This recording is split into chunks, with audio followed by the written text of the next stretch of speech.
Bonsoir, mesdames et messieurs. Bienvenue à la séance ordinaire numéro 13 du 28 novembre 2022 du Conseil d'arrondissement de Fleury-Mont.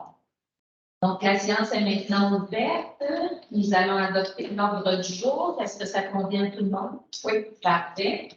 Procès-verbaux. Donc, le point 3.1.1, lecture et adoption du procès-verbal numéro 14-12. Du 24 octobre 2022. Est-ce que ça convient à tout le monde? Oui. Parfait. Donc, le point 3.2.1, arrondissement de Fleury-Mont, comité consultatif d'urbanisme, dépôt du procès-verbal du 26 septembre 2022. C'est conforme. C'est conforme. Donc, nous sommes rendus à la période de questions des personnes présentes. Donc, vous savez que vous disposez d'un temps de 5 minutes pour prendre la parole. Vous devez poser aussi une question à moi, puis je déterminerai qui devra répondre là, aux besoins. Et donc, c'est ça, c'est une période de questions. Donc, est-ce qu'il y a des gens parmi la salle qui veulent prendre la parole? Oui. Vous vous nommez et vous nommez votre ou l'adresse ou la il n'y avait pas de questions souvent, parce que donc, bon, moi, c'est Pascal Cyr, district de Desranleau. La raison pour laquelle je viens ici, c'est par raison d'une problématique, justement, concernant la réflexion qui va s'effectuer sur la regard test. En fait, il ne faut pas croire que tout le projet est mauvais, c'est pas ça. C'est juste qu'entre la rue La Déchérie et des Ormeaux, ça cause problème aux différents commerçants qui sont là. Ils m'ont demandé si je ne pouvais pas les aider là-dedans. Parce que moi, ce que je privilégie, en fait, c'est de trouver une solution au niveau de l'arrondissement qui pourrait satisfaire tout le monde. Et c'est la raison pour laquelle je demande une rencontre avec les commerçants, les élus et la personne qui a pensé ces nouveaux aménagements. Puis je pense qu'on est capable de trouver une solution sans que les médias soient informés ou quoi que ce soit. Pas qu'il y ait une espèce de tragicomédie comme il y a eu la dernière fois dans l'affaire la place Belvedere ou même l'Hurricane. Bon, c'est sûr qu'avant Noël, ça va être difficile à cause du budget, mais je pense qu'après les fêtes, là, on pourrait organiser ça. Parfait. Donc, je vais laisser la parole à Madame Le Tac-Lavoie, puisque c'est un dossier qui est dans son district, là, puis c'est plus elle qui est en charge de ça, et après, peut-être je complète. Merci de votre intérêt pour l'organisation de la regard test. C'est effectivement un tronçon qu'on peut améliorer là, pour la sécurité de tous et toutes. Par rapport à la rencontre, en fait, il y a déjà eu une consultation citoyenne cet automne où tout le monde était invité, les commerçants aussi, M. Bisson était présent. Puis ensuite, on leur a dit qu'ils auraient aussi une rencontre individualisée avec les équipes qui travaillent sur le projet. Donc, ils vont aussi être rencontrés individuellement pour parler de qu'est-ce qui se passe, en fait, avec les plans de devis, une fois qu'ils vont être faits, leur montrer exactement c'est quoi que ça va être l'impact sur chacun de leurs propriétés. Donc, il va y avoir des suivis avec eux, puis il y a des solutions aussi qui sont réfléchies. Moi, je suis allée rencontrer aussi individuellement M. Bisson dans ce dossier-là. Je sais qu'il a parlé avec d'autres commerçants, puis la porte est ouverte, la main est tendue, puis on peut trouver effectivement des solutions. C'est ça l'objectif pour réduire les impacts. Je pense qu'il y en a des solutions possibles. Vous ne mentirez pas, Mme Tac-Lavoie, le courriel que vous avez envoyé à M. Bisson, en particulier la dernière ligne. Disons que ça a fait augmenter son taux de stress de plusieurs niveaux. C'est le deuxième courriel, le dernier. Là. Vous regarderez comme il faut. L'avant-dernière ligne, l'avant-dernière phrase, c'est-à-dire,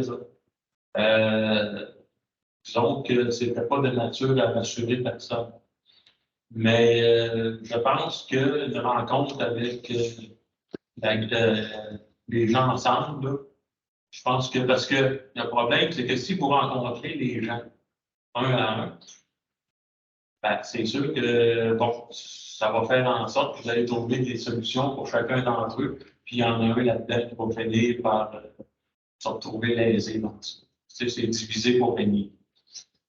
Donc, c'est ça, on comprend aussi que, comme là, on n'a pas de date encore pour cette rencontre-là, Madame Paclava. C'est ça. OK. Puis, est-ce qu'on a une date pour.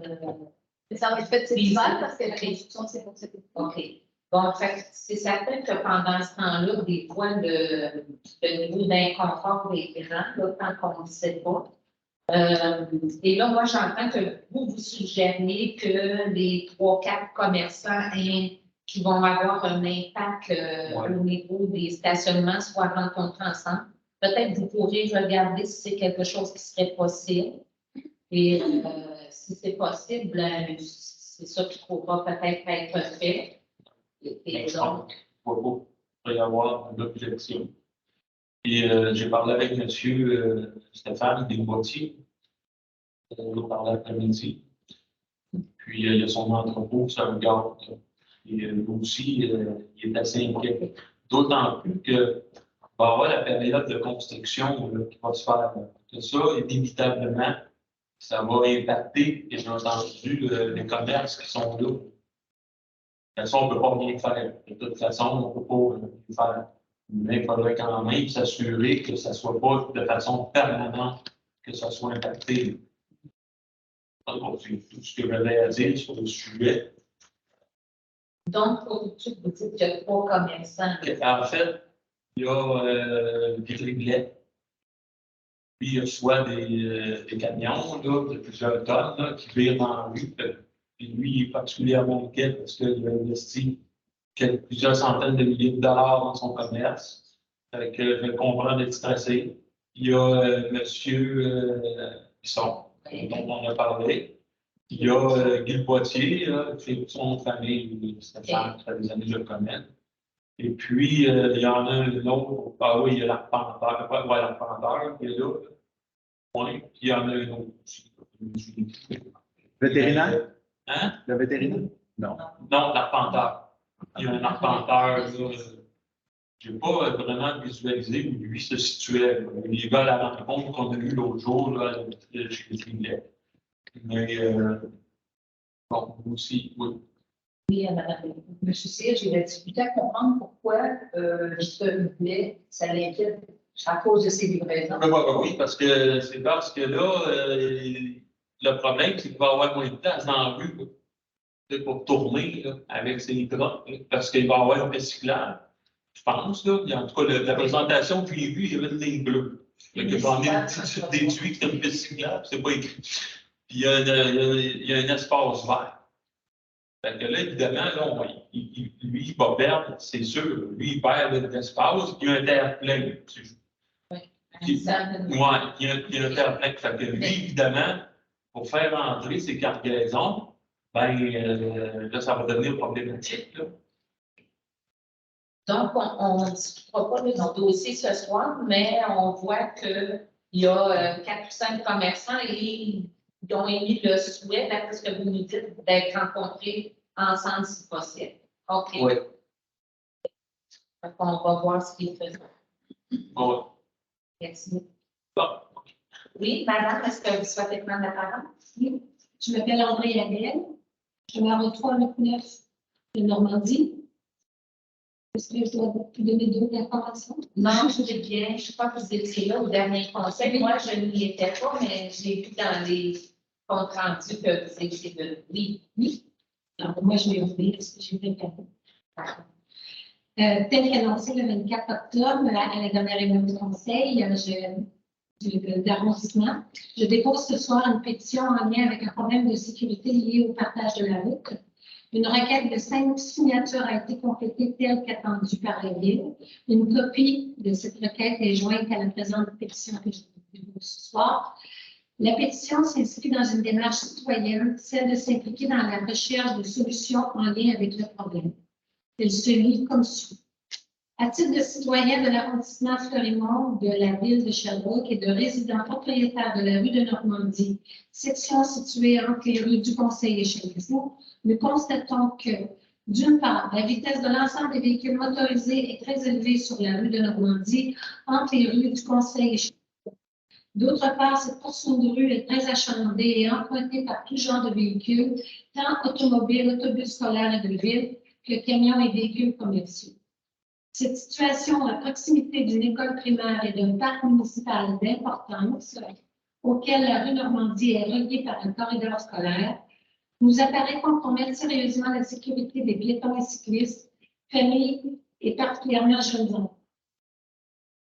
D'autant plus que le stationnement bilatéral sur la rue et la largeur limitée de la voie de circulation réduisent la visibilité et compliquent la rencontre des véhicules venant en sens opposé, ainsi que l'accès aux propriétés des résidents.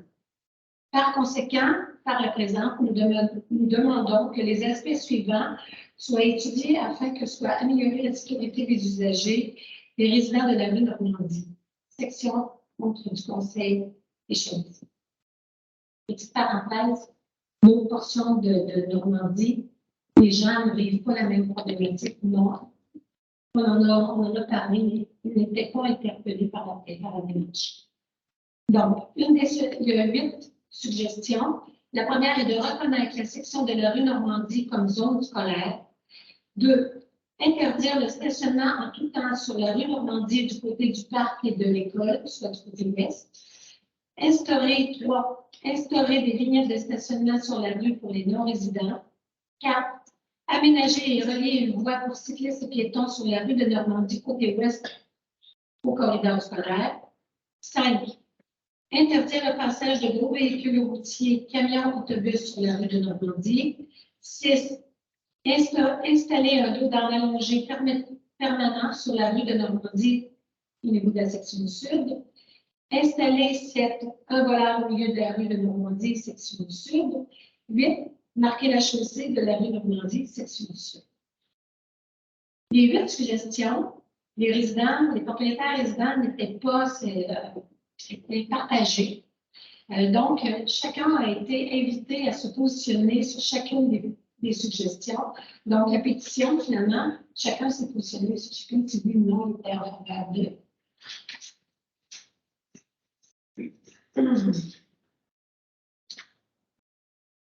Il y a 20 propriétaires résidents sur 21 qui ont été joints. Celui manquant, c'est pour des raisons de motifs de santé. 4 des 8 suggestions ont l'appui de l'ensemble des propriétaires résidents, dont celle de reconnaître la portion de rue comme une zone scolaire, celle d'aménager une voie pour cyclistes et piétons du côté ouest, interdire le passage de gros véhicules et de marquer les chaussées. Ma question. Là, on a déjà eu une rencontre citoyenne avec Laure au mois de septembre sur ce sujet. Les suggestions, d'ailleurs, découlent des idées qui avaient été mises lors de cette et puis là, je pose une question.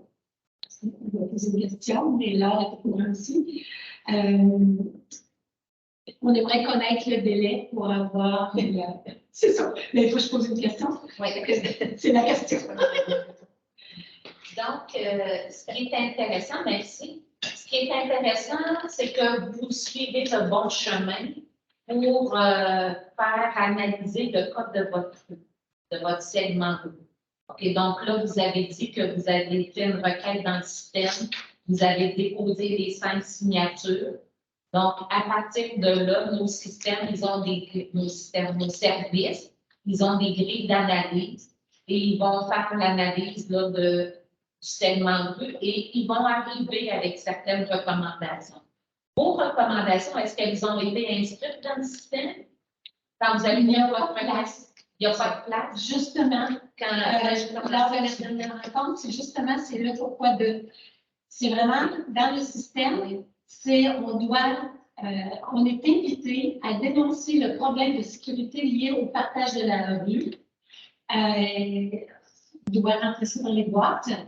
Et à nulle part, on est interpellé au niveau des solutions. Et c'est pour ça qu'on est passé à la deuxième étape. C'est ça. Et puis là, on nous a déjà informé que cette démarche-là, de dénoncer le problème lié à la sécurité, a été faite, pas dire à répétition, mais quelques fois. OK. La conclusion est toujours la même. Que les gens roulent, oui, vite. La majorité, pour pas dire 85% des gens roulent à 48 km/h. C'est quelque chose du genre de mémoire. Donc, les gens respectent la règle, le règlement, parce que c'est 50 km/h sur la rue. Oui, mais non. Mais il faut être témoin. Il faut être témoin du passage des véhicules, des piétons, des enfants, des familles, de quand les deux autobus avec les camions se rencontrent en même temps sur la rue. C'est non sécuritaire. Et comme monsieur le dit, on n'attendra pas qu'il y ait un incident pour justifier qu'il y ait une modification comme c'est souvent vécu. Oui, donc, quant au délai, c'est sûr que ça peut prendre quand même plusieurs semaines, sinon mois. Vos suggestions, je ne sais pas, M. Brice, c'est possible de les acheminer à la division qui traite les requêtes comme ça au niveau de la sécurité. Mais vous savez, tout est assez standardisé hein, dans la ville. Pour mettre un dos d'âne, pour que ça respecte telles conditions, un arrêt, etc. Mais si c'est possible de faire suivre des suggestions, je pense que ça pourrait être. Vous pouvez me donner une copie de votre pétition, puis je pourrai faire suivre. Mais habituellement, vous joignez les documents, vous pouvez peut-être joindre les documents. Est-ce que vous avez pu le faire avec vos 5 signatures? Non? Donnez-moi vos peut-être. Là, je vous donne une copie. Je peux vous donner l'original, je l'ai aussi. Non, une copie, c'est correct. Ça, c'est ce qui a été dans le système. Merci. Bien, à vrai dire, il n'est pas dans le système parce qu'on le fait manuscrit pour avoir la signature des gens parce qu'il y a des gens qui n'ont pas leur part. Non, c'est correct. Mais regardez, je vais communiquer, il va y avoir quelqu'un qui va communiquer avec vous. Et l'original de la pétition, je la remets à qui? À M. Blais, c'est parfait. Voilà. Madame Leclerc-Lavoie, avez-vous quoi pour compléter? C'est juste parce qu'il faut comprendre, c'est que pour la rue Normandie, il y a une réflexion prévue cet été. C'est pour ça qu'il y a quand même une opportunité de revoir certaines OK. J'ai demandé d'avoir une rencontre d'ailleurs avec un membre de l'équipe des infrastructures urbaines pour discuter du réaménagement de la rue. Fait que, puis, au niveau de la zone scolaire, j'ai aussi une rencontre prévue cette semaine avec la direction de l'école Carmaclé pour discuter de ça. Mais les infrastructures, quand tu parles d'infrastructures, c'est les infrastructures souterraines comme les égouts. Tu parles d'infrastructures, tu parles des autres choses. Aussi, qui touche aussi le réaménagement de la rue. Parce que pas juste en dessous. Parce que oui, il y a une problématique de réflexion de la rue avec les infrastructures souterraines, mais ici, il n'est pas question de ça. Parfait. Mais Mme Leclerc-Lavoie dit qu'elle avait demandé une rencontre anticipée. Merci. Nous serions rendus au point 6.1.2 qui concerne le comité consultatif d'urbanisme du 24 octobre 2022. Je vais céder la parole à la présidente du comité, Mme Berthold. Oui, donc notre première demande au comité consultatif, c'est une demande de dérogation mineure sur la rue Pélan. Alors, ce qui fait en sorte qu'évidemment, elle veut vendre son terrain et la bâtisse aussi. Donc, il fallait donner la limite, c'était trop près de la limite latérale sud du terrain. Donc, ça nous prend une demande de dérogation mineure pour autoriser un écart de 1,89 mètres, un âge latéral minimal prescrit de 3 mètres. Donc, il n'y a aucun problème. C'est accepté. Ça va régulariser son implantation à une distance minimale de 1,11 mètres de la limite sud-est du terrain. Parfait. Donc, ça convient à tout le monde. Oui. Donc, maintenant, les dossiers du comité consultatif d'urbanisme du 22 novembre 2022. Oui, sur la rue Mont-Plaisant, au 119 de la rue Mont-Plaisant, c'était une demande afin de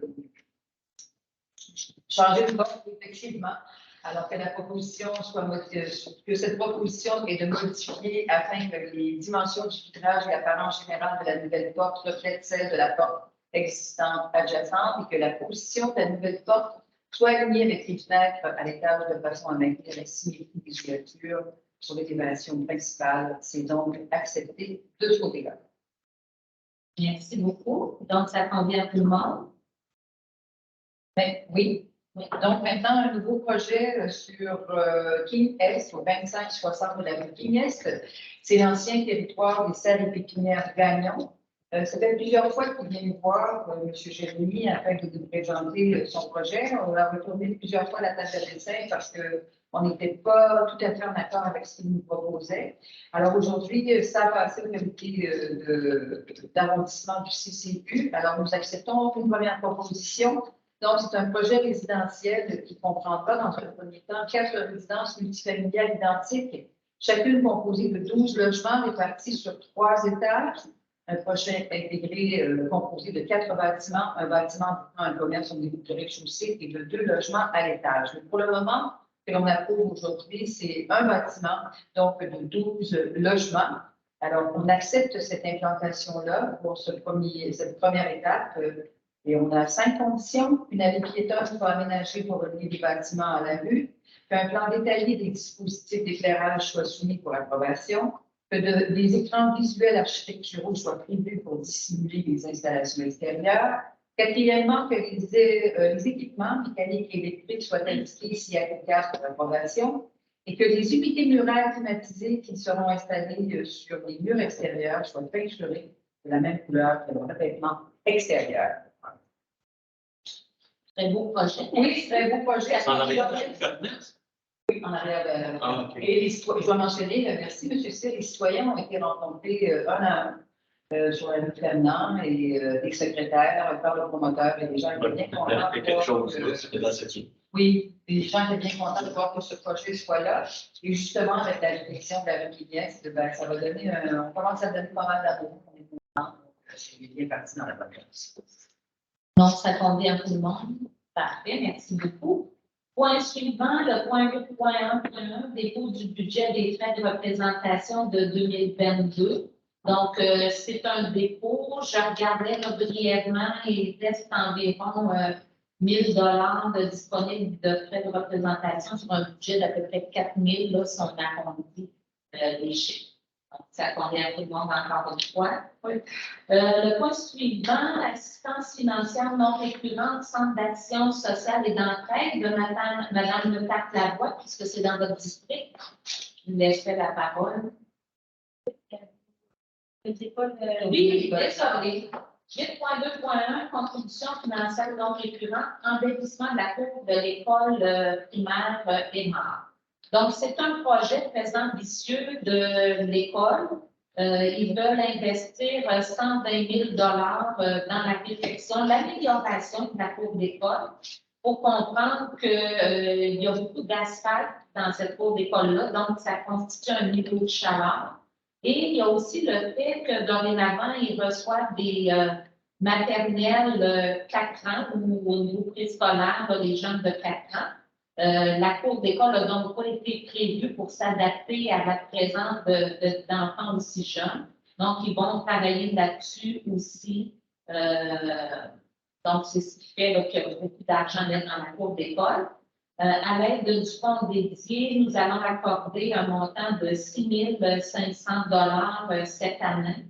Et on va compléter l'an prochain avec un montant de 3 500 $ pour une aide totale de 10 000 $ de la part de l'arrondissement.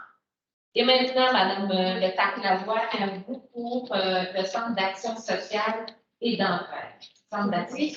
Donc, le Centre d'action sociale et d'entraide, c'est un nouvel organisme non admis qui a été créé cet été dans le district sur les bureaux sont sur la rue Caltech.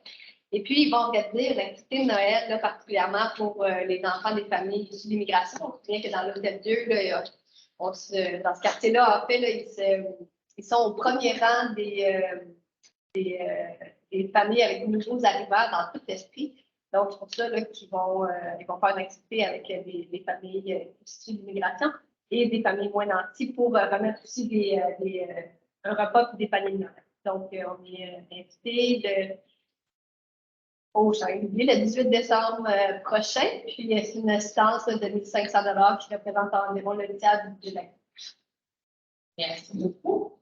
Le point 2.2.3, installation d'une prise électrique extérieure provenant du bâtiment de l'ancien camp pour le raccordement du sentier lumineux par Victoria. Monsieur Blais, vous l'avez bien expliqué tout à l'heure, s'il vous plaît. Très bien. Donc, Loisirs Fleury-Est veut élaborer davantage sur leur sentier lumineux au parc Victoria. On va accéder aux glissades sur tube l'hiver aussi.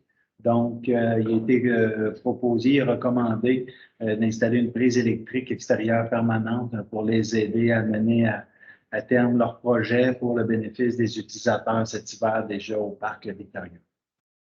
Je ne savais pas qu'il y avait un sentier lumineux. Merci beaucoup. Je ne savais pas qu'il y avait un sentier lumineux.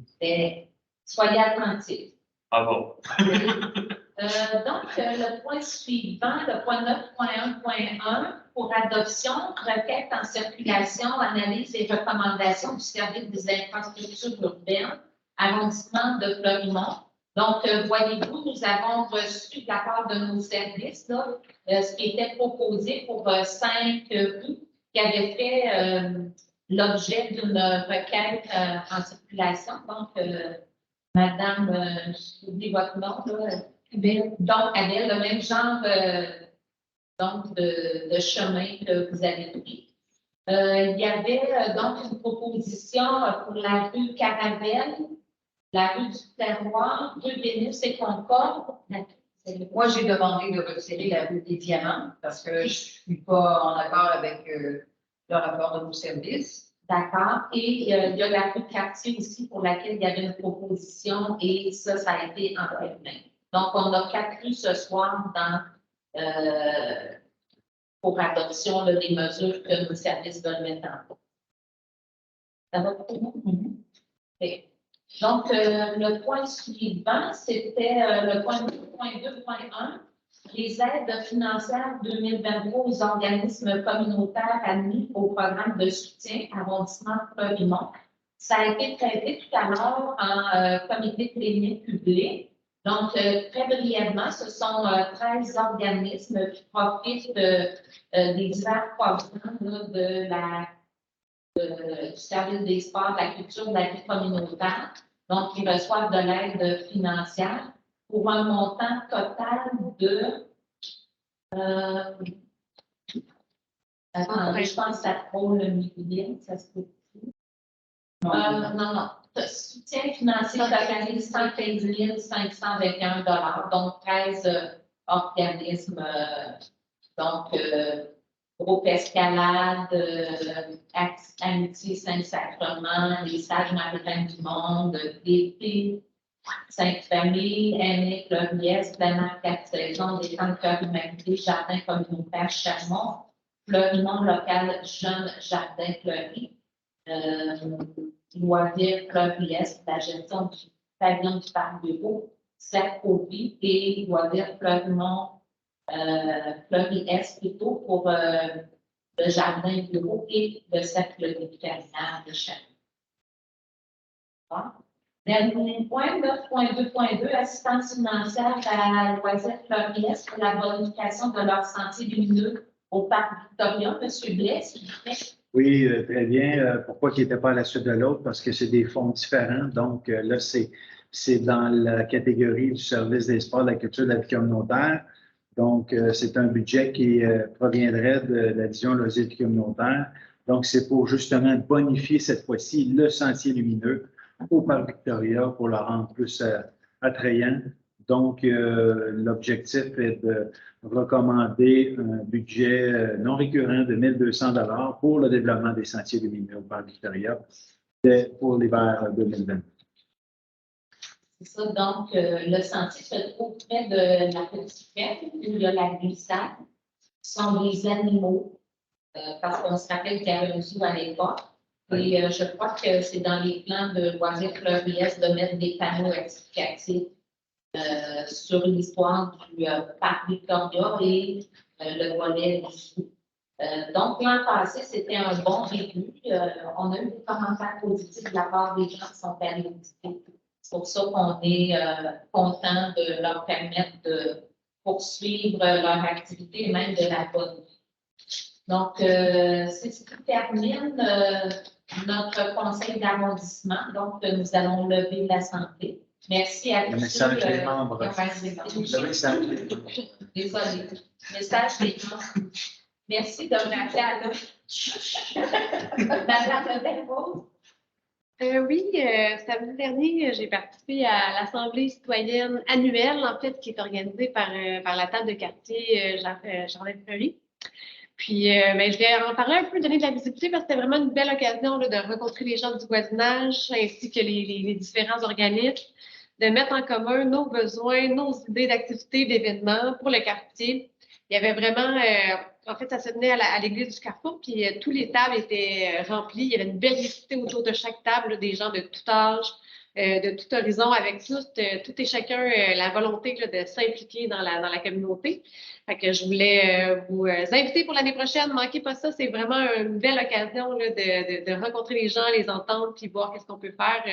Rencontrer aussi tous les talents qu'il y avait autour de la table. On voyait qu'à chaque table, on pouvait se porter garant de l'organisation d'un événement, d'une fête. Alors, puis merci aussi aux citoyens qui se sont impliqués, parce que c'était la première année où on pouvait, depuis avec le déconfinement, on pouvait rassembler, mettre autour de la table d'organisation des citoyens. Donc, c'était un bel événement. Merci. Madame Le Tapeur. Oui, simplement féliciter là, le comité Action Management qui a organisé le 18 novembre dernier le premier bingo communautaire à l'école Saint-François. Ils ont réussi à joindre une centaine de participants et de ces personnes, il y en a une quinzaine qui sont manifestés pour s'impliquer dans les comités, là, parce qu'ils ont des sous-comités, pour s'impliquer dans le quartier. Donc ça, c'est vraiment, ça montre la vitalité là, en fait, de ce coin-là. Puis je pense que c'est précieux, puis ça permet d'avoir une animation là, dans tout le quartier. Donc, je vais les pousser. Pas de message de Mme Lupin. Donc, merci. Moi, tout simplement, j'aimerais remercier les citoyens du district du Pain solitaire qui ont participé à la guignolée sans contact de Moisson-Esprit. Il y a peut-être d'autres personnes que moi qui en ont fait là, dans le district, mais l'événement que moi j'ai fait là, dans quelques 4 ou 5 rues là, du district, là, avec quelques bénévoles, nous a permis de ramasser 75 sacs de nourriture et 7 chèques. Je n'ai pas ouvert les enveloppes, donc je ne peux pas vous dire le montant. Mais et c'est une activité qui a été appréciée par les bénévoles et par les citoyens aussi. Il y a des gens que j'ai croisés par après sur la rue là, qui me disaient qu'ils étaient contents d'avoir pu participer à cet événement-là. Mon autre message, c'est seulement pour annoncer que le conseil d'arrondissement du mois de décembre va avoir lieu jeudi le 8 décembre prochain à 14h30, donc même heure que d'habitude, mais jeudi plutôt que lundi. Donc, jeudi 8 décembre, on vous y attend, comme toujours. La porte est grande ouverte si vous voulez venir nous voir. Oui, merci, Mme Berthold. J'aurais peut-être une bonne nouvelle pour celles et ceux qui désespéraient. Le lave-auto sur Bowen, cette laideur qui était là depuis des années et des années et des années, a été détruite. Ça a été détruit aujourd'hui. Donc, on a, comme on dirait en bon français, on a cleané la place. Alors, c'est une bonne nouvelle pour l'arrondissement, surtout pour le district de Mme Letarte-Lapointe. Ça va faire du bien, ça, parce qu'il y a quelque chose d'intéressant qui s'en vient à côté. Alors, bravo. Okay. Tout est à point et qui sait attendre. Donc, vous ne pouvez pas nous dire qu'est-ce qui s'en vient, là? Non, je ne sais pas vous dire encore. Ça s'en vient, on va vous en parler quand on l'aura approuvé au conseil d'arrondissement. Parfait. Merci beaucoup. Bonne fin de journée à tous. On se revoit le 8 décembre. Bonsoir.